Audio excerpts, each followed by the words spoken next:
My daughter ignored me at her wedding and honored her stepfather as the man who raised her, even though I was the one who raised her for 29 years. I paid her tuition, bought her first car, and covered her $46,000 dream wedding. In front of everyone, she said I was nothing more than someone who only knew how to pay. I walked away quietly. But days later, when she called asking for another $200, I refused. What happened next left my daughter, my ex-wife, and the man she called Dad completely stunned. I'm grateful you chose to spend time here on Dad Family Revenge today. Let's connect. Comment below with your city or country. You'd be surprised how many people around the world are nodding along to this story right now. Brief disclaimer: some elements of this story are fictional, added for depth and perspective. Any resemblance to specific names or places is coincidental. The message, however, is one I hope stays with you. I have built things with my hands my entire life. Dining tables, bookshelves, cabinets with dovetailed joints so tight you couldn't slide a razor blade through the seam. I built them because I believed that if you put enough care into something, enough hours, enough patience, enough of yourself, it would last. It would hold. I applied that same belief to fatherhood. My name is Raymond Caldwell. I am 66 years old, recently retired after 4 decades as a structural engineer in Sacramento, California. I own a small woodworking shop on the east side of town where I spend most mornings now sanding edges and listening to the radio. People who know me say I am a quiet man, patient, steady. What they don't know is that patience, when pushed far enough, has a breaking point. It was a Tuesday morning in January when everything began to unravel. I was sitting at the kitchen table with my second cup of coffee, the winter light coming through the window at that low gray angle that makes Sacramento feel older than it is. My laptop was open. I had been reviewing contractor bids for a neighbor's deck, old habits from the engineering days, when a notification popped up in my email. It was from Natalie, my daughter. 29 years old, sharp as a tack, engaged to a decent young man named Ethan Brooks. The email subject line read, "Wedding Program Draft, please review." I smiled at that. Natalie had been sending me drafts and updates for months, venue layouts, catering menus, floral arrangements, and every time she did, I felt that particular warmth that only a parent knows, the warmth of being needed, of being included. I clicked the attachment. The document was beautiful. Clean fonts, cream-colored background, a small watercolor of wisteria in the corner that Natalie had agonized over for 2 weeks. I scrolled through the order of ceremony, the names of the wedding party, the schedule of readings. Everything looked exactly as we had discussed. Then I reached the 3rd page. Escorting the bride down the aisle, Marcus Hale. My coffee cup stopped halfway to my mouth. I read the line again. Then a 3rd time, slower, the way you reread a contract clause that doesn't make sense. Marcus Hale, Diane's husband. A man who had entered Natalie's life when she was already 23 years old. A man who had never once sat beside her hospital bed, never helped her study for a chemistry exam, never stood in a parking lot at 7 in the morning, teaching her how to parallel park without clipping the curb. My chest tightened so sharply, it felt like a fist closing around my ribs. I set the cup down before I dropped it. Then I picked up my phone and called Natalie. She answered on the 3rd ring, her voice bright and a little breathless, the way it always sounded when she was multitasking. "Dad, did you get the draft? What do you think of the wisteria? The florist said we could do peonies instead, but I feel like wisteria is more..." "Natalie." My voice came out steadier than I felt. "I'm looking at page 3. A pause. Just a fraction of a second, but I felt it like a change in air pressure. "Oh," she said. The brightness drained out of her voice the way color drains from a face. Yeah. Is there a printing error? I asked, and I hated myself a little for how much hope I loaded into those 5 words. Because it has Marcus listed as, "It's not an error, Dad." Her voice was careful now, measured. The voice she used when she had rehearsed what she was going to say. I've been thinking about this for a long time. Marcus has been really present for me these past few years. He understands me in ways that are... She stopped. Started again. There's only one spot on that aisle, and I wanted to give it to someone who made me feel genuinely seen. The fist around my ribs tightened another notch. Natalie, I have been your father since you were 7 years old. I know that. I was there for every single thing that mattered. Every school play, every emergency room visit, every... Dad. Her voice sharpened. Being present doesn't automatically mean you knew how to love someone. You were there. But sometimes there and truly seen are 2 very different things. Marcus never makes me feel like I owe him anything. You... Another pause, and when she continued, each word landed like something dropped from a height. You only ever knew how to pay. The kitchen went very still around me. Outside, a car passed on the street. A dog barked twice and went quiet. Before I could find any words at all, I heard rustling on the line, and then a new voice came through, sharper, practiced, carrying the particular confidence of a woman who has never once doubted her own version of events. Diane. Raymond.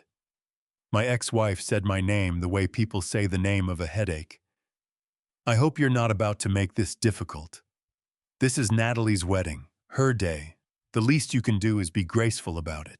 My jaw tightened so hard my back teeth ached. Diane, I have paid for nearly every element of this wedding. I think I'm entitled to ask a simple question.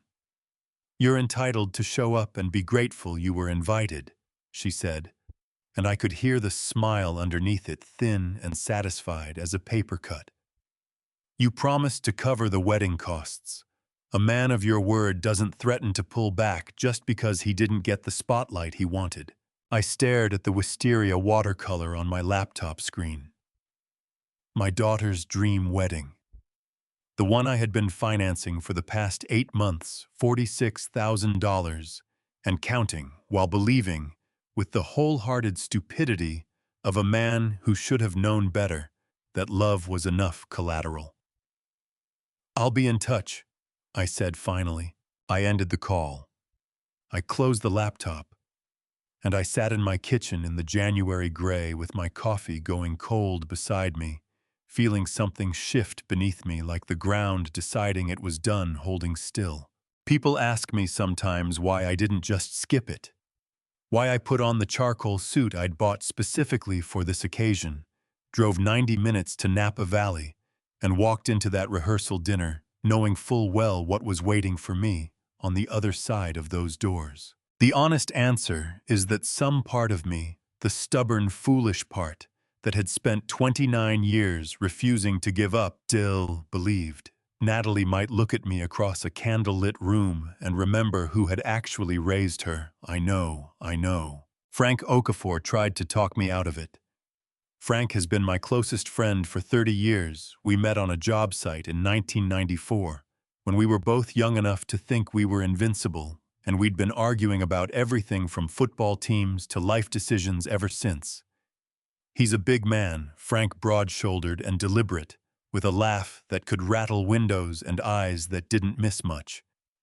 When I told him about the wedding program, he sat across from me at my kitchen table, wrapped both hands around his coffee mug and said, "Ray, don't go to that dinner. She's my daughter," I said. "She's also the person who just told you that you only know how to pay," Frank said. "Those 2 things can both be true at the same time." I went anyway. The venue was a restored winery in the hills above Napa, the kind of place that looked like someone had imported it, stone by stone from the Italian countryside, and reassembled it with money I could only dream about. String lights wound through olive trees along the entrance path. The air smelled like wood smoke and expensive wine. Inside round tables were draped in ivory linen, each one centered with low arrangements of white roses and eucalyptus that I knew because I had approved the invoice cost, $240 apiece. I had paid for all of it. A young woman with a clipboard checked my name at the door and smiled with the professional warmth of someone who had been trained never to let anything show. She led me to my table without making eye contact. Table 11. Near the back. 3 feet from the service entrance where the catering staff moved in and out with trays of appetizers, and the door swung open every 40 seconds to release a gust of cold kitchen air. My table mates were 3 couples I had never met, associates of Marcus's from New York, polished and pleasant and utterly indifferent to my existence. I sat down. I unfolded my napkin. I ordered a club soda because I wanted to keep my head clear, and I looked toward the front of the room, where the main table glittered under a chandelier I had also paid for. Marcus Hale stood at the center of it all, like he had been born there. I was 55, trim, with silver hair swept back from a face that had the particular handsomeness of a man who had always known exactly how to use it. He wore a charcoal suit that fit him the way expensive things fit people who have always had expensive things. He moved through the room with his hand on Natalie's shoulder, leaning down to say something in her ear that made her laugh, and the laugh was real. I recognized it, because I had spent all those years listening to it, and that realness hurt more than anything else in the room. Frank appeared at my elbow without warning, pulling out the chair beside me and dropping into it with the casual authority of a man who went wherever he pleased. He hadn't been on the guest list. He had told the coordinator at the door that he was family and walked in before anyone thought to verify it. That was Frank. He had come anyway because 30 years of friendship meant he wasn't going to let me sit at table 11 alone. "You look like you're calculating load-bearing stress," Frank murmured, reaching across me for the bread basket. "I'm fine," I said. "You're not fine. Your left hand has been flat on the table for 10 minutes. You do that when you're trying not to make a fist." He tore a piece of bread in half and handed me the larger piece. "Eat something." The dinner proceeded, the way these things do, toasts, laughter, the particular performance of joy that people put on when there are cameras present. Diane moved through the room in a wine-red dress, touching arms and accepting compliments, looking for all the world like the devoted mother she had never actually been. She glanced at me once early in the evening, and the look she gave me was not hostile. It was something worse than hostile. It was dismissive. The look you give a piece of furniture you're planning to donate. Then Marcus picked up the microphone. The room softened. Glasses were set down. Natalie looked up at him with an expression that made my chest feel like something was being slowly wrung out of it. Not anger, not yet, just this profound, exhausting grief that I had no language for. When I first met Natalie, Marcus began, his voice carrying the easy confidence of a man accustomed to holding rooms. I saw a young woman who was extraordinary in every way. Brilliant, determined, full of light. He paused, and when he continued, his voice dropped half a register, intimate and practiced. I also saw someone who had spent her life searching for something she deserved from the very beginning. Someone who needed to know she was truly chosen. Not out of obligation, not out of habit. Another pause perfectly timed, but out of genuine love. Diane pressed a tissue to the corner of her eye. Natalie's chin trembled. I felt Frank's hand close over my forearm under the table. Not a restraining grip, just the warm, steady pressure of someone saying, "I'm here," without making a sound. Marcus raised his glass toward the table where Natalie sat. Then he turned slowly and deliberately until his gaze found mine across the length of that beautiful, expensive room. He held it for exactly 3 seconds, long enough to make sure I understood the message.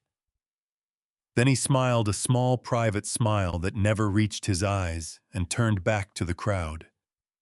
"To Natalie," he said, "the daughter I am so honored to walk into her future." The room erupted. Applause cheering the high, bright sound of celebration that bounced off the stone walls and washed over me like something physical. I picked up my club soda. My hand was completely steady. I was not going to give Marcus Hale the satisfaction of watching my hand shake. That was when my phone buzzed in my jacket pocket. One vibration, a text, not a call. I angled the screen under the table and read it without changing my expression. "Aaron Mills Ray, I found something in the education fund. You need to call me tonight. It's important." I read the message twice. Then I turned my phone face down on my knee, looked back up at Marcus Hale, taking his bow at the front of the room, and felt something settle into place in my chest, cold and quiet, and precise like a level finding true. The Napa night was cold and clear, the kind of cold that comes down from the hills after dark and settles into your bones before you realize it's arrived. Frank and I had found a pair of wooden chairs on the side terrace of the hotel, away from the noise still trickling out of the dining room, and Frank had produced a flask of bourbon from somewhere inside his jacket, with the quiet efficiency of a man who had learned long ago to come prepared. He poured 2 fingers into the hotel's complimentary water glasses and handed one to me without asking. "Talk," he said. So I did. I told him about the phone call with Natalie in January, the way her voice had gone careful and rehearsed the words she had chosen, like someone reading from a script they'd memorized weeks in advance. I told him about the $46,000 I had spent over the past 8 months, about the invoices I had approved, and the vendors I had called, and the Saturday mornings I had given up to drive to tastings and fittings and venue walkthroughs, always believing, always that I was doing it because I loved my daughter, and that love was going to mean something at the end of it. Frank listened the way he always listened, which was completely. He didn't check his phone. He didn't offer opinions before I was finished. He just sat in his chair with his bourbon and his big, steady presence and let me get it all out. When I finally stopped talking, he was quiet for a moment. Not the silence of someone who had nothing to say, but the silence of someone choosing carefully. Then he said, "Tell me something true about her. Something from when she was small." I looked out at the dark hills beyond the hotel property, the rows of dormant grapevines running up the slopes like stitches in dark fabric. My throat tightened unexpectedly. "She was 7 when Diane left," I said. "First morning after she came downstairs and found me at the kitchen table. I hadn't slept. I probably looked like something the cat dragged in. She climbed up into the chair across from me, very serious, the way little kids get when they're trying to act older than they are." I paused, feeling the memory press against something tender. She said, "Dad, I know how to make toast. I'll make breakfast." And she did. She burned it completely. Set off the smoke alarm. We stood in the driveway in our pajamas at 6:30 in the morning, waiting for the smoke to clear, and she kept apologizing, and I kept telling her it was the best toast I'd ever had. Frank made a sound low in his chest. Not a laugh exactly. Something older than a laugh. "She was 8 when she got her first bicycle."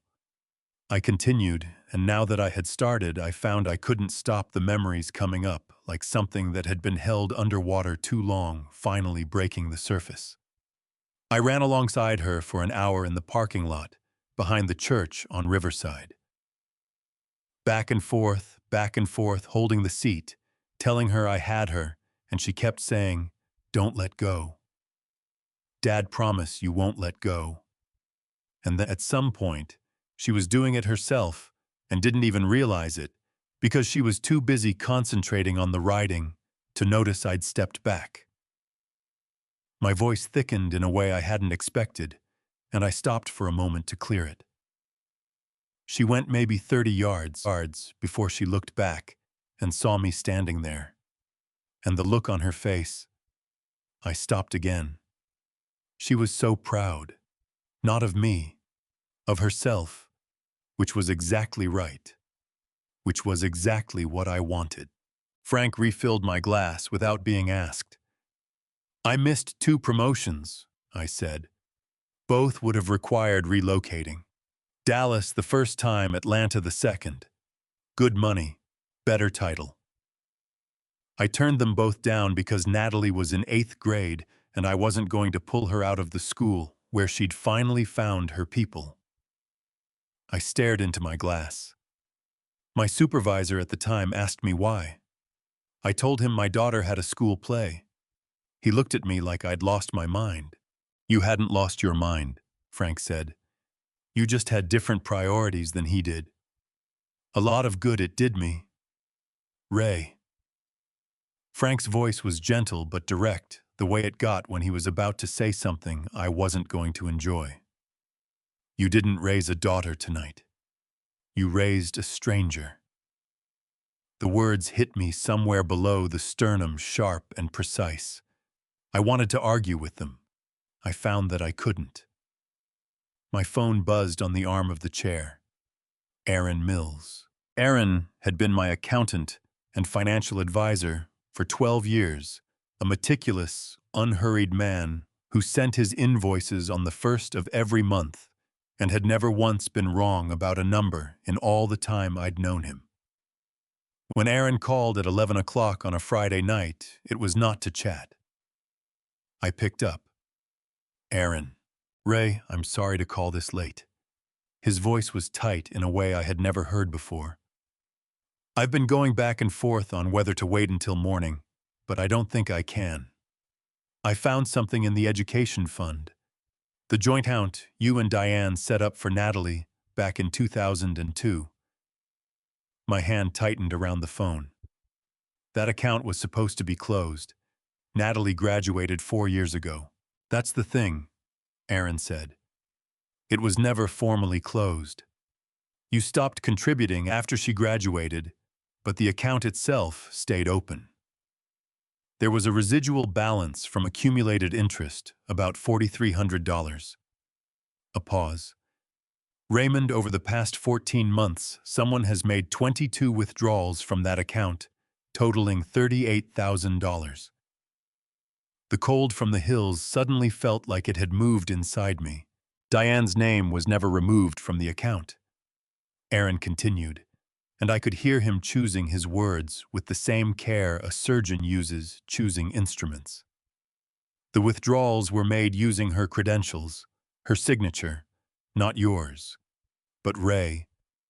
Another pause heavier than the last. Every single transfer went to the same destination. A business account registered to a company called Hale Consulting Group LLC, incorporated in Manhattan, New York, 18 months ago. The grapevines on this dark hillside blurred and then sharpened again. Marcus Hale. Aaron, I said, and my voice came out so calm it surprised even me. Save everything. Print everything. Don't delete a single record. Already done, Aaron said. Ray, are you all right? I looked across at Frank, who was watching me with the steady, grave attention of a man who already understood that something had just changed. My chest was burning with a feeling I could not have named, not quite rage, not quite grief, something that lived in the space between them, white-hot and clarifying. I'm better than all right, I said quietly. I finally know what I'm dealing with. I did not sleep that night. I lay on top of the hotel bedspread in my clothes and stared at the ceiling and turned Aaron's words over and over in my mind. The way you work a splinter, you can't quite get at $38,000. 22 withdrawals, 14 months, all of it flowing quietly and steadily into a company that bore the name of the man currently asleep somewhere in this same hotel, probably dreaming about tomorrow's performance. At some point after 4 in the morning, I got up, made coffee from the small machine on the dresser, and sat by the window watching the dark hills slowly take on color. By the time the sun cleared the ridgeline and turned the grapevines gold, I had made my decision. I was going to the wedding. Not because I had forgiven anything. Not because I believed Natalie would change her mind at the last moment, would see me standing there in my good suit, and suddenly remember every fever I had sat, with every homework session that had stretched past midnight, every Saturday morning, I had given over to her without complaint or condition. I was going because I had spent 29 years showing up, and I was not going to let Marcus Hale take that from me too. I showered, dressed, and knotted my tie in the bathroom mirror, with hands that were steadier than they had any right to be. The venue looked different in daylight, softer, somehow. The stone walls warm with morning sun, the olive trees casting long shadows across the path. I arrived 40 minutes before the ceremony was scheduled to begin, which meant the parking lot was still half empty, and the venue staff were making their final preparations with the focused, slightly frantic energy of people who have rehearsed everything and are now discovering the things that can't be rehearsed. A young woman with a headset and a clipboard intercepted me at the entrance. "Mr. Caldwell," she said my name with the careful neutrality of someone who had been briefed. That's right. She hesitated, a small, almost imperceptible hesitation, the kind that happens when someone has been given instructions they find uncomfortable. Then she reached into the folder tucked under her arm and produced a single folded sheet of paper. "Ms. Caldwell asked me to give you this." I took it, unfolded it, read it standing in the morning sun, while the coordinator studied a point somewhere over my left shoulder. "Please do not introduce Raymond Caldwell as the father of the bride. He has a tendency to redirect attention and may create uncomfortable moments for the wedding party. Seat him in row 4 right side. Thank you." The paper was printed on Natalie's personal stationery, the cream-colored kind, with her initials embossed at the top, that I had given her as a college graduation gift. Something moved through my chest that I did not have a clean name for. It was not anger, though anger was in it. It was closer to the feeling you get when a structure you designed fails, not surprise, because some part of you always knew the load was miscalculated, but a deep structural grief at watching something you built come apart. I folded the paper and put it in my jacket pocket. I looked at the coordinator and said, "Thank you. I know where to go." Row 4 right side turned out to be adequately positioned for a man who was apparently a special guest at his own daughter's wedding. I had a clear sightline to the altar and a partial view of the door through which the bridal party would enter. The guests around me were pleasant strangers who smiled and shifted to let me pass. I sat down, straightened my jacket, and breathed. That was when I felt a hand close around my forearm from the left. I turned. Sophie Merritt was 22, no 32 now. I had to keep reminding myself, because in my mind she was still the 12-year-old girl who had shown up on my doorstep with Frank Okafor the week after her father died, clutching a backpack and trying very hard not to cry. David Merritt had been my closest friend from college, a good man who went too soon, and when he asked me in the last weeks of his life whether I would look after Sophie, I had said yes without hesitation. She had grown up alongside Natalie in my house, two girls who were not sisters by blood, but had shared a bathroom and a breakfast table and more arguments than I could count. She was wearing a lavender dress, and her eyes were red at the rims, in a way that had nothing to do with sentiment. "Dad." She leaned in close, her voice dropping to barely above a breath. "I need to tell you something. Not right now, after. But I need you to know that I have something you need to hear." Her grip on my arm tightened. I should have told you sooner. I kept telling myself I was wrong, that I'd misunderstood, that maybe it was nothing. Her voice cracked at the edges, and she pressed her lips together hard to hold it. It wasn't nothing. I know that now. I covered her hand with mine. Not now, Sophie, I said quietly. Whatever it is, it can wait 1 more hour. Stay close to me. She nodded, swallowed hard, and straightened up. The music began.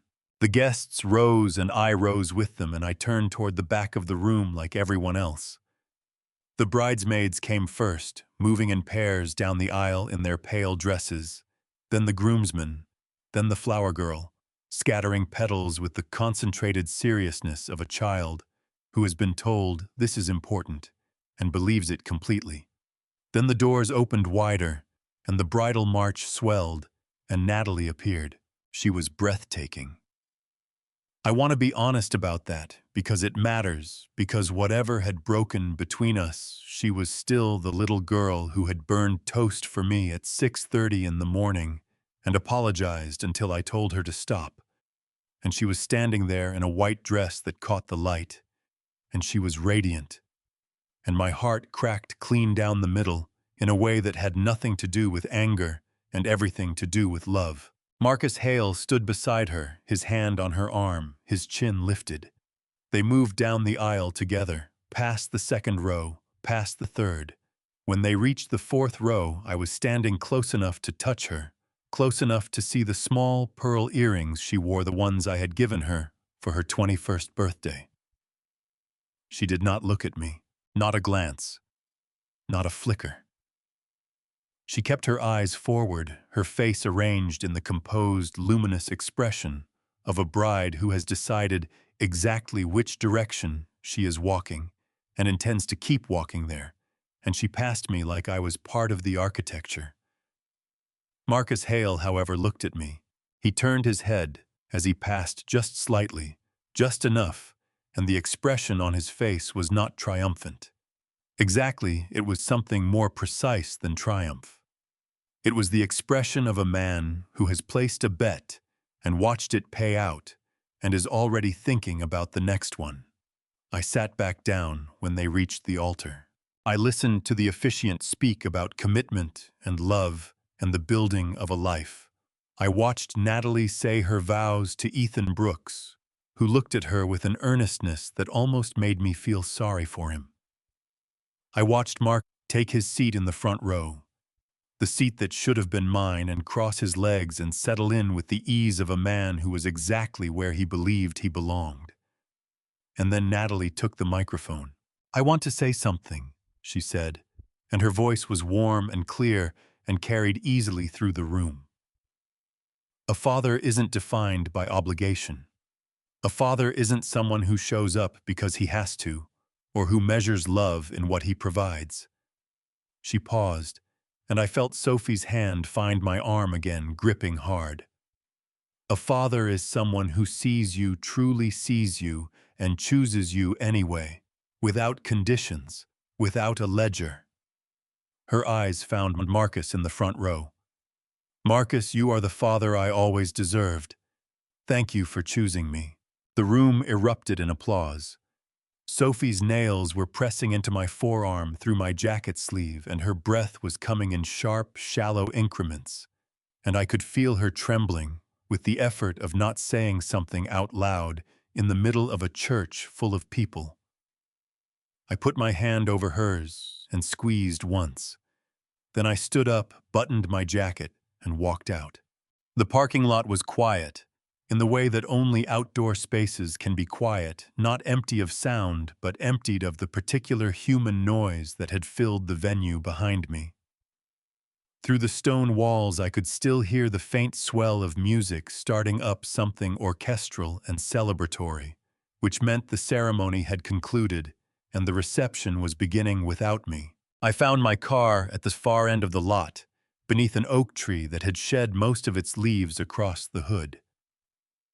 I got in, closed the door, and sat with both hands on the steering wheel, looking at nothing in particular. The envelope was in the glove compartment. I had put it there 3 days ago, a standard white business envelope with my handwriting on the front. Natalie and Ethan with love. Inside was a cashier's check for $15,000, a down payment contribution. The kind of practical, lasting gift. A structural engineer, father gives his daughter when he still believes the day is going to end differently than it is ending. I took the envelope out. I held it. Then I put it back, took out a pen instead, and crossed out what I had written on the front. Then I took out my phone. The first call was to Prestige Coach and Car, the company scheduled to deliver a white Mercedes Sprinter to the venue entrance at 4:30 to transport the wedding party to the reception. I had signed the contract in October, $1,800 due upon completion. The dispatcher answered on the second ring. "This is Raymond Caldwell," I said. "Confirmation number PC7741. I need to cancel the booking." "Mr. Caldwell, our same-day cancellation policy." "I understand," I said. "I'm not disputing any fees. Cancel the service." "Confirmed, Mr. Caldwell." The second call was to the venue coordinator, the 9 o'clock seller, booking a private after-party for 40 guests, costing $6,200. I had paid a $2,000 deposit. The remaining $4,200 was due tonight. "Cancel the seller booking," I said. "The deposit is yours. I won't be needing the remainder." She processed it without asking why. That was the thing about professionals in hospitality. They understood better than most that the person paying was not always the person celebrating. The third call was to Aloha Pacific Travel. 7 nights on the Kona coast of Hawaii's Big Island. $8,400 paid in full back in September. The travel agent. I reached a cheerful man named Gary, who had enthusiastically described ocean view suites for 20 minutes, when I booked answered with considerably less enthusiasm when I explained what I needed. "Same-day cancellation gives you 40% back," Gary said carefully. "Approximately 3360 returned within 5 to 7 business days. 60% gone. Roughly $5,000 dissolved because I had trusted too long and trusted the wrong people." I did the math with the automatic precision of 40 years in engineering and felt nothing except a dry recognition that some costs are worth paying in order to stop paying larger ones. "Process it," I said. 40% is acceptable." I put the phone away and sat with the quiet. In a few hours, the wedding party would walk out to find no Sprinter waiting. Tomorrow morning, Natalie and Ethan would arrive at Kona Airport to find no reservation. I had not canceled a single thing that had already happened. The ceremony had taken place. The vows had been exchanged. The flowers I had paid for had been arranged exactly as Natalie wanted. I had not touched any of it. What I had stopped paying for was everything that had not yet arrived. I turned the key in the ignition and pointed the car south toward Sacramento. My phone lit up at 11:47 that night, Natalie's name glowing on the kitchen counter. I watched it ring until it stopped, then went to bed. For the first time in a very long time, I slept without dreaming about anyone else's problems. I was on my second cup of coffee when the phone started. 7:43 in the morning. The kind of quiet Sacramento Sunday where the light comes in sideways through the kitchen curtains and the neighborhood hasn't decided to wake up yet. I had slept 8 hours the first time in months and had gotten up early to read Aaron's financial report for the third time with the slow attention I once gave to load calculations on bridge designs. The numbers I had memorized by now. 22 transfers out. $38,000 gone. Every cent of it moving in one direction into Marcus Hale's company on Lexington Avenue in Manhattan. Natalie called first. I let it ring. She called again. I turned the phone face down and kept reading. By 7:58, she had called 9 times. Then Diane 3 rapid calls. Then a number I didn't recognize, which I later confirmed was a hotel landline in Kailua Kona, Hawaii. On the 23rd call, I picked up. "Dad." Her voice came through the line like something under enormous pressure, tight, hot, barely contained. The reservation didn't exist.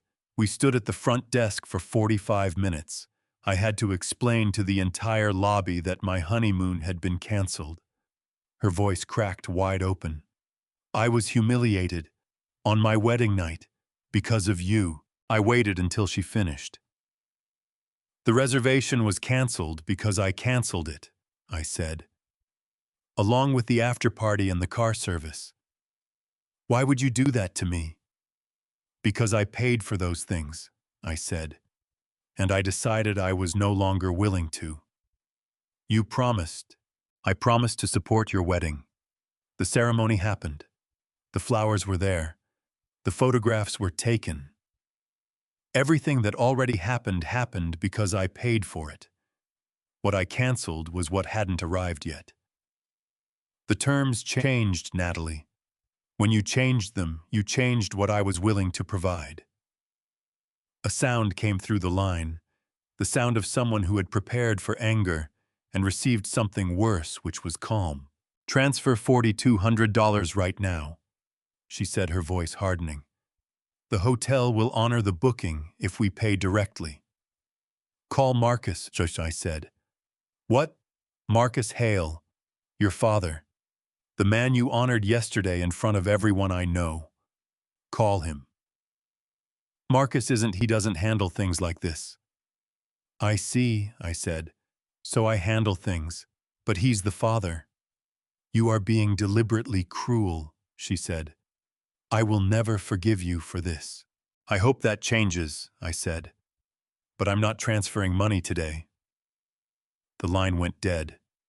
My heart was hammering not from anger, but from the physical shock of having done something I had never done before.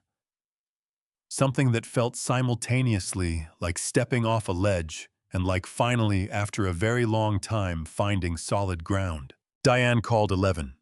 Minutes later, her voice ice-wrapped in velvet. I asked whether she had enjoyed the wedding, the venue, the flowers, every piece of it paid for by the man she had seated at table 11 near the kitchen door. She went quiet in a way Diane rarely did. I mentioned the education fund. The silence that followed lasted 3 full seconds. When she spoke again, the velvet was gone.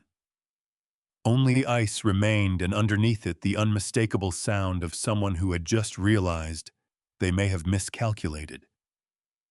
"I think we'll be discussing this again soon," I said, in a more formal setting. I ended the call. 40 minutes later, Marcus texted.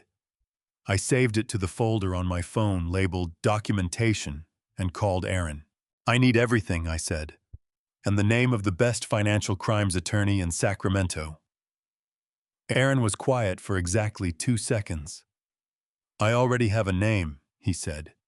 "I had a feeling you were going to ask." Before I tell you what happened next, someone knocked on my door at 11 at night, and nothing was ever the same after that.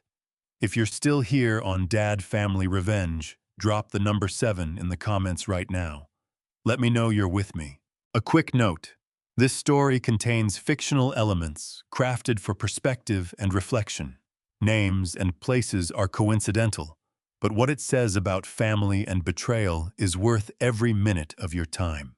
3 days after the wedding at 11:16 at night, someone knocked on my front door. I was at the kitchen table with a glass of water and Aaron's documents spread under the lamp, cross-referencing transfer dates against a calendar I had printed out and marked up with a red pen. The way I used to mark up structural drawings when something didn't add up. I had been doing this every evening since Sunday, building a picture one data point at a time, and the picture was becoming clearer and uglier with each passing hour. The knock came again, 3 sharp raps, not tentative, not the knock of someone who wanted to be turned away. I opened the door. Ethan Brooks stood on my porch in a gray sweatshirt and jeans, no jacket. Despite the cold, his dark hair unwashed and pushed back from a face that looked like it had aged 5 years in 3 days. His eyes were red at the rims. His hands, hanging at his sides, couldn't seem to stop moving. Fingers curling and uncurling in a rhythm that had nothing to do with the cold and everything to do with a nervous system running on fumes and adrenaline. "I'm not here to ask for money," he said immediately, before I could speak. His voice was rough, like he'd been talking too much or sleeping too little or both. "I need you to know that first." I stepped back from the door. "Come in." He sat at the kitchen table, the same chair where I had been working, and wrapped both hands around the glass of water I put in front of him, and stared into it like it contained something he was trying to read. His knee bounced under the table. His jaw worked like he was rehearsing words and discarding them as fast as they came. "Ethan," I said, "whatever it is, just say it straight." He looked up at me, and his eyes were so raw with something: guilt, fear, exhaustion, all three braided together, that I felt my chest tighten involuntarily. "The plan wasn't the wedding," he said. "The wedding was just the setup. What they actually wanted."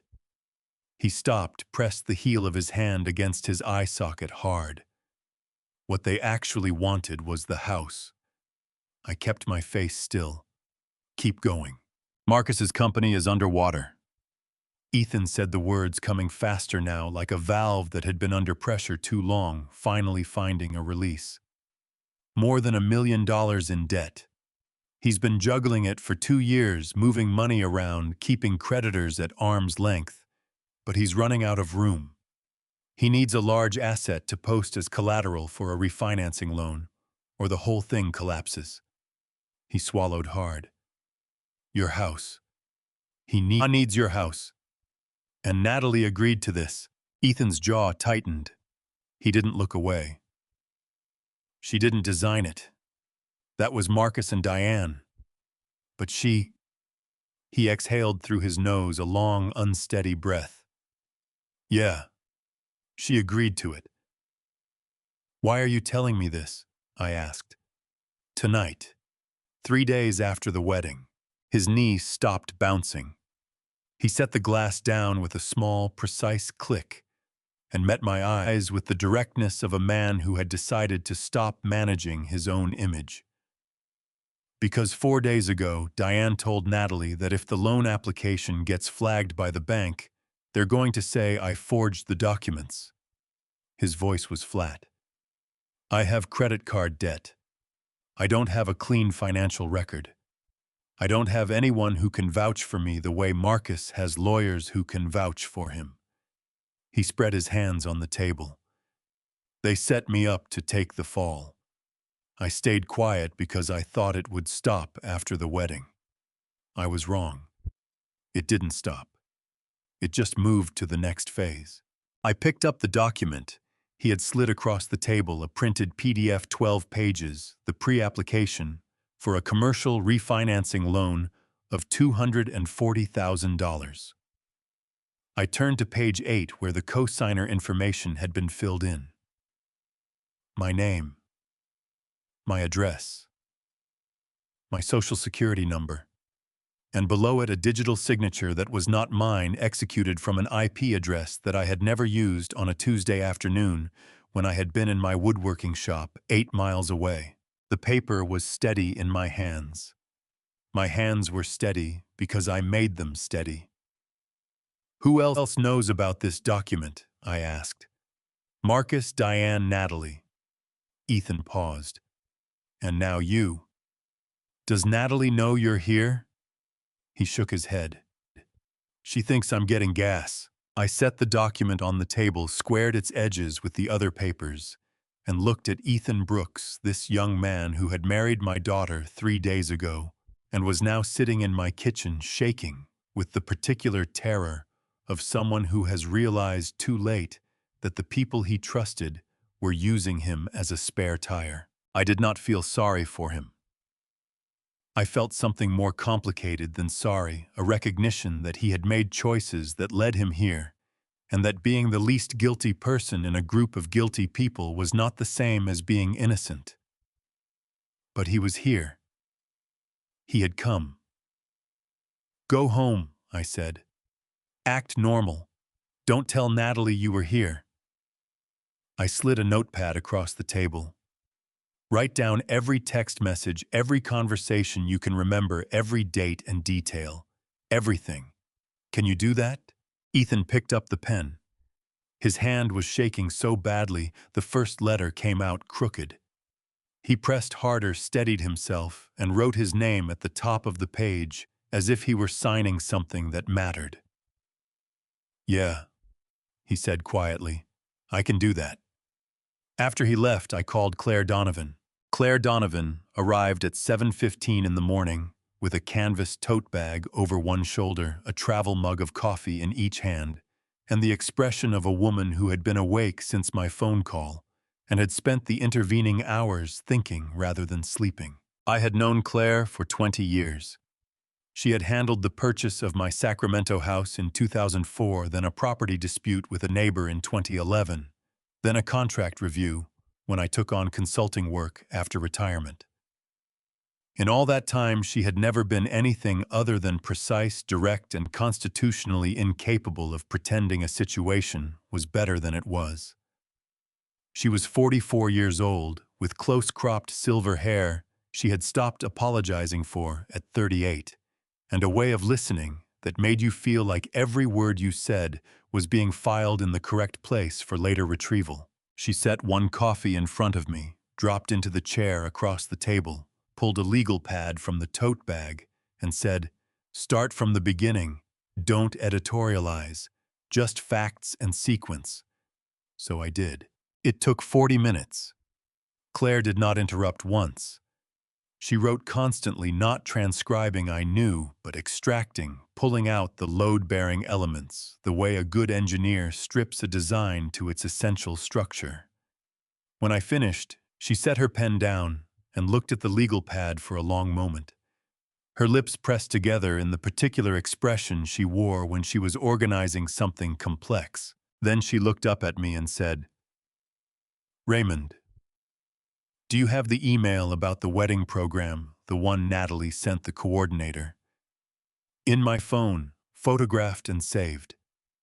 Aaron's financial report with the transfer records, printed and highlighted. The loan pre-application with the forged signature.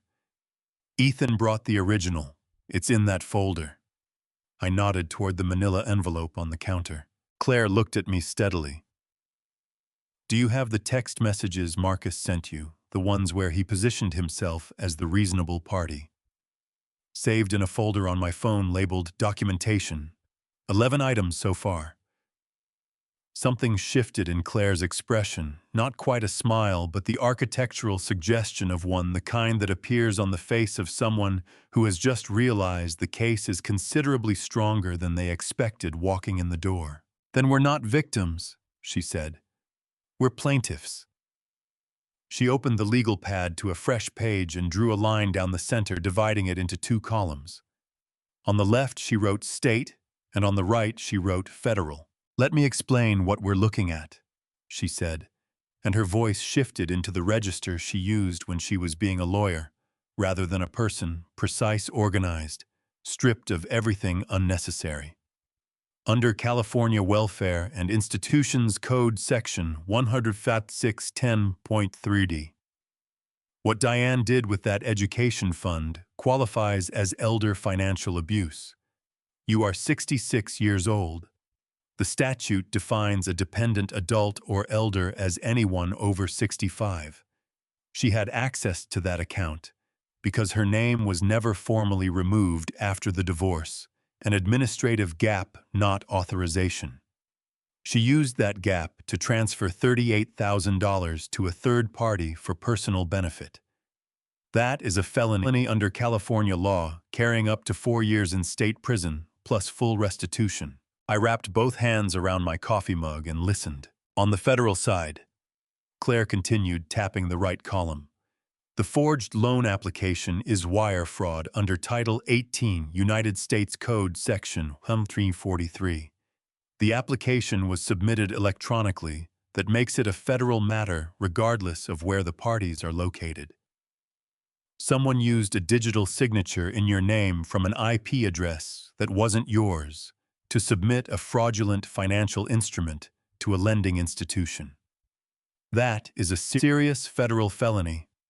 We are talking potential imprisonment of up to 20 years per count. The number sat in the kitchen air between us. And the social media posts, I asked. Natalie's and whatever Marcus sent to my former colleagues. Defamation, potentially tortious interference with business relations for the messages to your colleagues. Claire's pen moved across the pad. Harder to prosecute criminally, more useful civilly. We document everything, screenshots with timestamps, the full text of every post and message, and we use it to establish a pattern of coordinated harassment designed to isolate you and damage your reputation in advance of the property transfer request. She looked up. It's textbook coercion groundwork, and it's documented, which means it's evidence.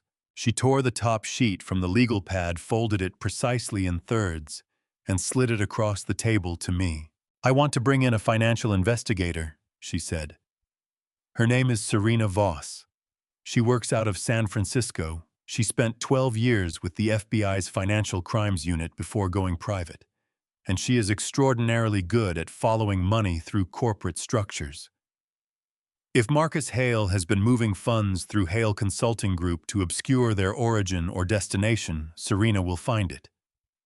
How long will all of this take? I asked. Claire picked up her coffee, took a measured sip, and set it back down. Long enough to do it correctly.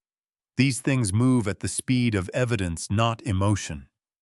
She tilted her head slightly. Can you be patient?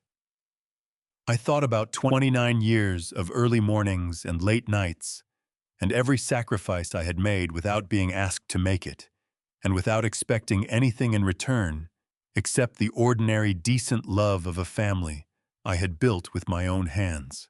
I've been patient my entire life, I said. A few more weeks won't be a problem. Claire nodded once, the way she nodded when something was settled. Then I need one promise from you. Whatever they do next, whatever posts Natalie publishes, whatever messages Marcus sends, whatever calls Diane makes to your relatives, you say nothing. You respond to nothing publicly. You give them nothing to work with. She held my gaze. Can you do that? I thought about Marcus Hale at the rehearsal dinner, raising his glass in my direction, with that small, satisfied smile. I thought about the email on Natalie's cream stationery. I thought about $38,000 moving quietly through 14 months into a company that had existed for 18. I've been the quiet one in every room I've ever walked into, I said. I think I can manage a few more weeks. Claire allowed herself a small, genuine smile, then brief, controlled, the kind that meant business rather than warmth. She picked up her pen, opened to a new page of the legal pad, and wrote a single name at the top, Serena Voss. Then she underlined it twice. The campaign began on a Wednesday. I know it was a Wednesday because I had spent Tuesday evening at Claire's office going through Ethan's written notes, 4 pages of dates, conversations, and details that the young man had produced, with the shaky thoroughness of someone trying to buy his way back to the right side of something. And I had driven home feeling, for the first time since the wedding, like a person with a plan rather than a person with a wound. Then I woke up Wednesday morning to 47 notifications on my phone.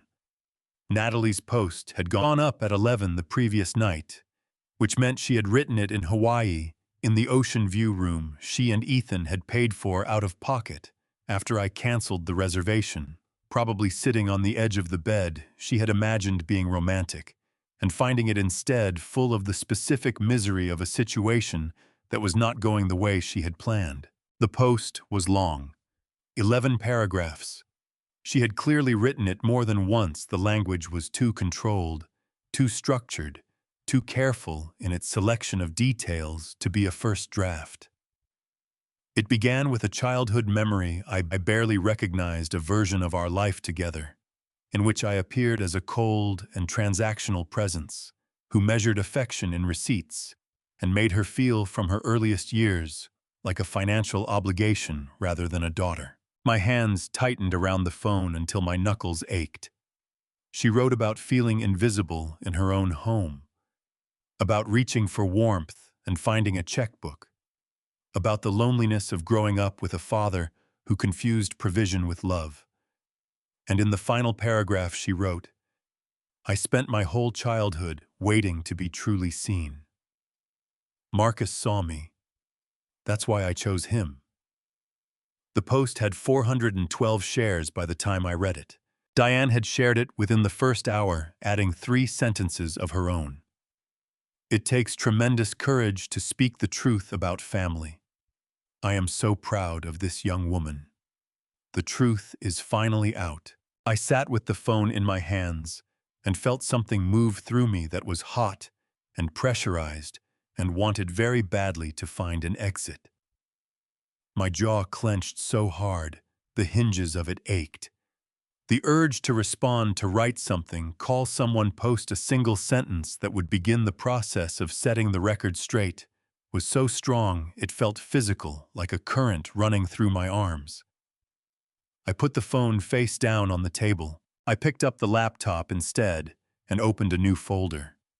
I labeled it Legal Documentation Social Media and began taking screenshots, each post, each share, each comment, every timestamp, every platform. I worked methodically, the way I had worked on job sites for 40 years, one section at a time. Nothing skipped, nothing assumed complete until it was verified. Frank called at 8:30, his voice tight with a controlled anger I recognized because it was the same anger I was managing. "Ray, have you seen it?" "I've seen it," I said. "You need to respond. People are reading this and believing it. Your cousin Gerald called me this morning asking if you were okay. He thinks you emotionally abandoned Natalie when she was a child." "Let him think it," I said. "Ray, Frank," I kept my voice level, "I need you to trust me right now. I know what I'm doing. Don't respond to anything. Don't defend me to anyone. Can you do that?" Frank was quiet for 4 full seconds, which for Frank was an eternity.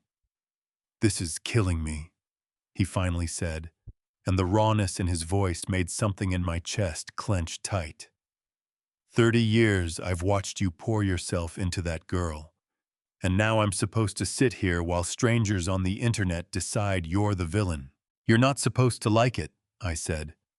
"You're just supposed to do it." He exhaled a long, ragged sound, like something deflating. "Fine, but you owe me a full explanation when this is over." "You'll get it," I said. "I promise." Marcus's contribution arrived differently, not a public post, but a series of private emails sent to 6 of my former colleagues at the engineering firm where I had spent 31 years of my career. I learned about them from Dennis Hartley, a project manager I had mentored for a decade, who called me at noon sounding genuinely distressed. "Ray, I don't know what's going on, but I got an email this morning from someone named Marcus Hale saying he was reaching out as a concerned family member. He said you'd been displaying erratic behavior, that there were concerns about your judgment, and that anyone considering you for consulting work should be aware that you might be—" Dennis stopped. "Ray, he said you might be showing early signs of cognitive decline." The words landed like something dropped from a height. My cognitive decline. I had designed load-bearing structures that were still standing after 4 decades.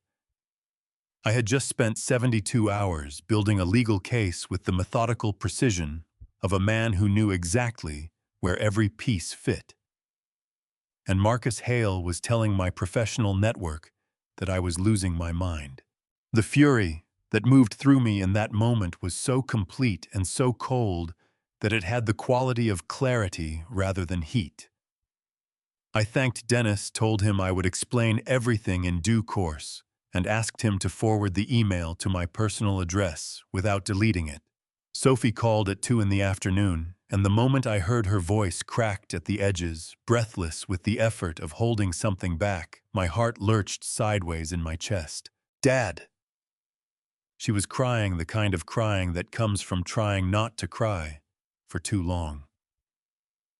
"I've been reading everything they're posting, and I need to say something. I need to tell people who you actually are. This isn't right. This isn't anywhere close to right, and I can't just... Sophie."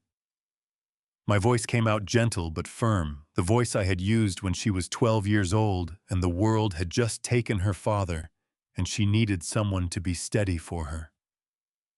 "Listen to me. I need you to stay quiet. I know how hard that is. I know what it costs you. But I am asking you to trust me." "How long?" she asked, and her voice broke on the second word in a way that went straight through me.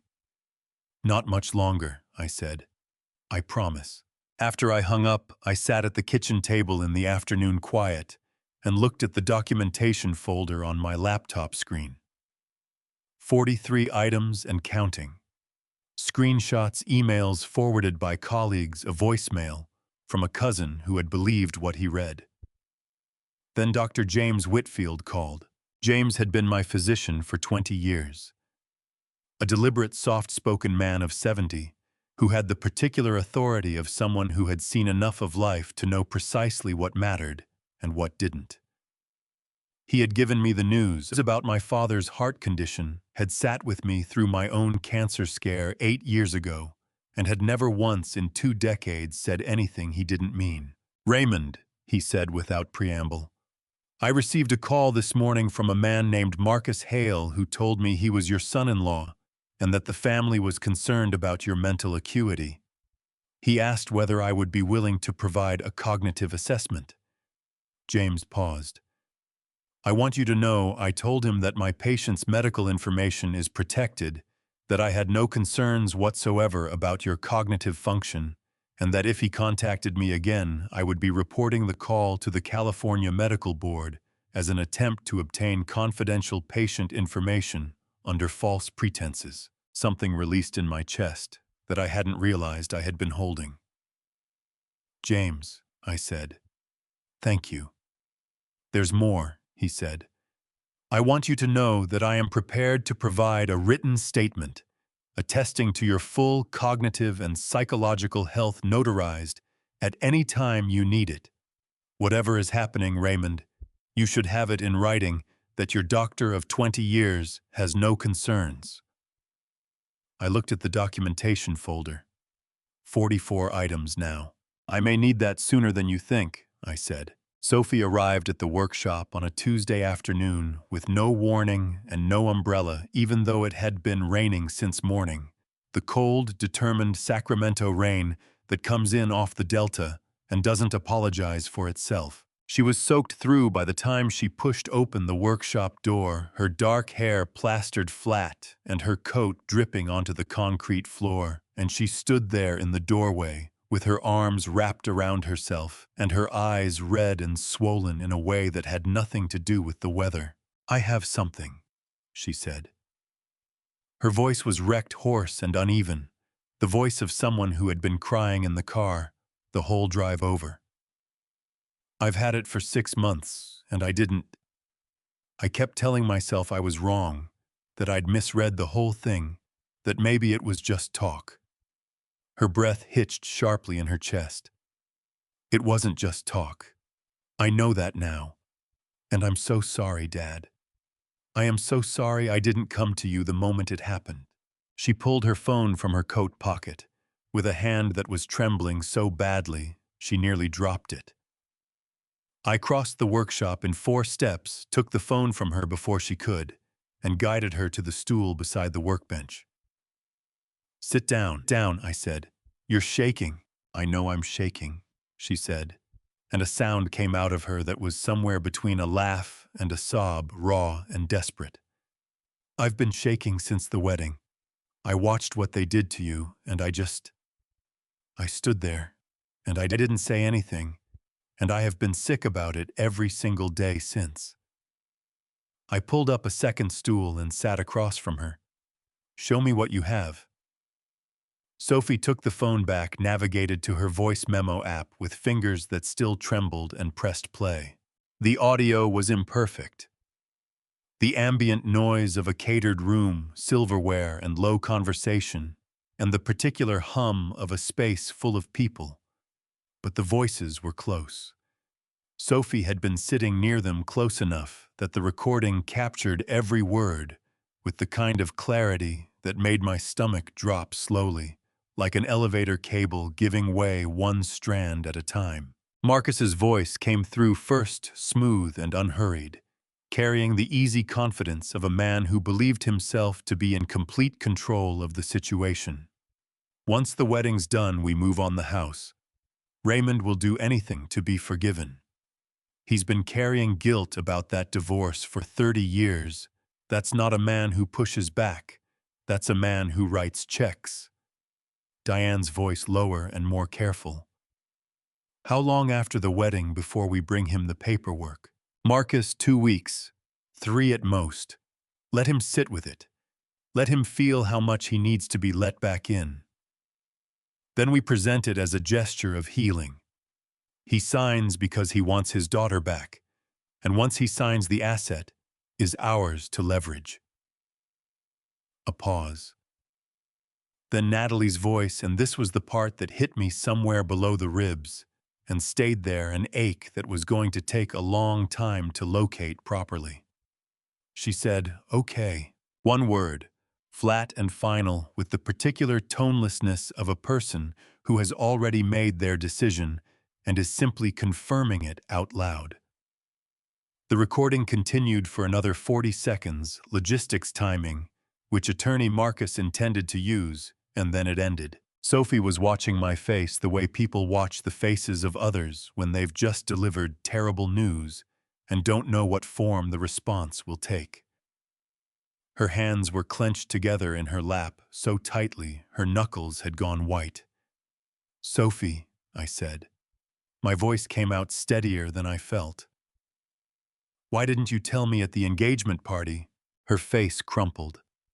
The tears she had been barely holding came loose all at once, pouring down cheeks that were already raw from the drive over. "Because I thought maybe I was wrong," she said, her voice breaking apart on every other word. "I thought maybe they were just venting or exaggerating, or I'd taken it out of context. Marcus always has an explanation for everything. And Natalie is my sister. Not by blood, but she was." She stopped, pressed both hands over her mouth for a moment, then pulled them away. I kept waiting for something to prove I'd misunderstood. And then the wedding happened. And I watched you sit in row 4, and I watched her walk past you, and I knew I hadn't misunderstood anything. I reached across the workbench and put my hand over her clenched fists. Her knuckles were ice cold. "You came," I said. "That's what matters." "It's not enough," she said fiercely, the grief in her voice tipping into something harder and hotter. "It's not enough that I came. I should have come the night I recorded it. I should have, Sophie." I waited until she looked at me. "You're here now. That's enough." She held my gaze for a long moment, searching it for something, absolution maybe, or the particular reassurance that only comes from someone who has decided to mean what they say. Whatever she found there made her exhale long and shuddering, like something finally releasing its grip. I picked up my phone and called Claire. She answered on the second ring. "We have audio," I said. 3 seconds of silence. Then Claire's voice stripped of everything except focus from when. "The engagement party, 6 months ago. Clear voices, identifiable speakers, explicit discussion of the plan." Another pause, shorter this time. When Claire spoke again, her voice had the particular quality of a person who has just watched a case shift from difficult to winnable. "Raymond," she said, "don't let that phone out of Sophie's possession until I get there." The offices of Voss Investigative Group occupied the 14th floor of a building on Montgomery Street in San Francisco's financial district, and they looked nothing like what I had expected. I had expected something spare and functional, the working environment of a former federal agent, all metal filing cabinets and whiteboards covered in connection diagrams. What I found instead was a quietly ordered space with good light and walls lined with the kind of bookshelves that suggested their owner actually read the books on them. The only thing that matched my expectation was Serena Voss herself. She was 41, lean and composed, with close-cropped natural hair and the particular stillness of someone who had spent 12 years with the FBI, learning to read rooms before entering them.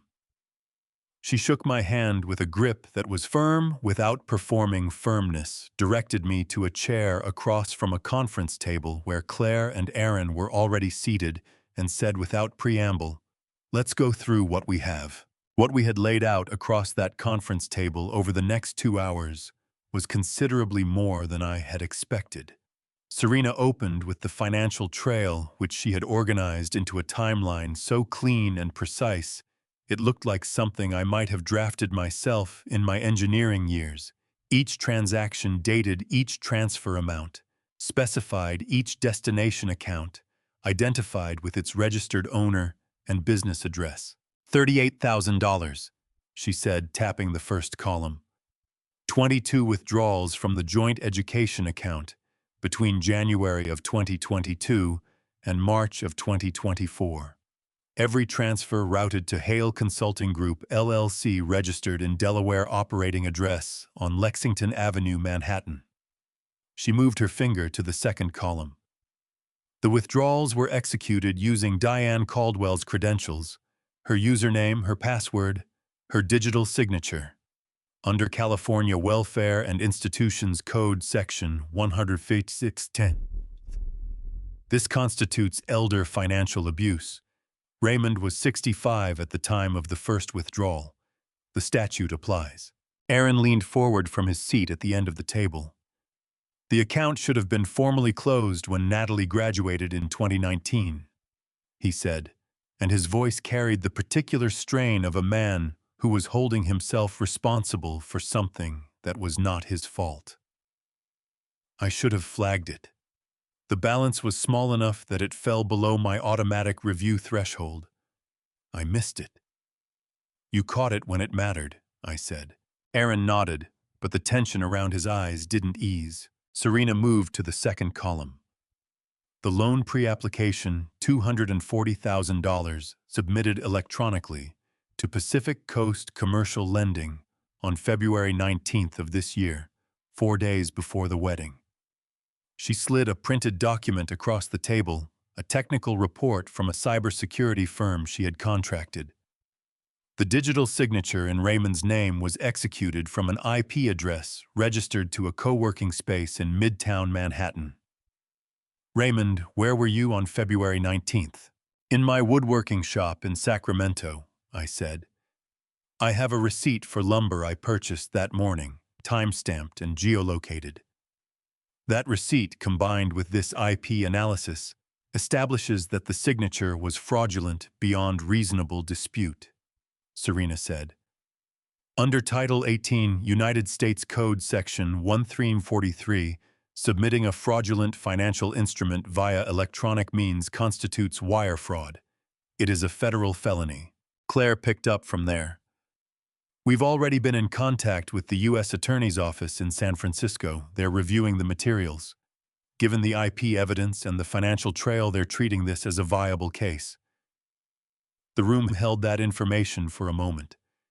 Then Serena said, "There's one more thing." She opened a manila folder and slid a single page across the table to me. It was a case summary, a New Jersey Superior Court filing from 4 years ago, the names of the parties partially redacted, but the pattern unmistakable. A family. A property. A man named as a financial advisor who had inserted himself into a family situation, cultivated trust, and attempted to leverage a shared asset to secure debt financing for a failing company. Marcus Hale, Serena said. Different family, same playbook. That case collapsed because the primary witness recanted subsequent investigation, suggested the witness had been pressured, but nothing was provable. Hale walked. She tapped the page. He's done this before. He is not improvising. He is running a method. The fury that moved through me was quiet and focused, the kind that doesn't announce itself. Aaron cleared his throat. There's something else in the financial records I want to flag.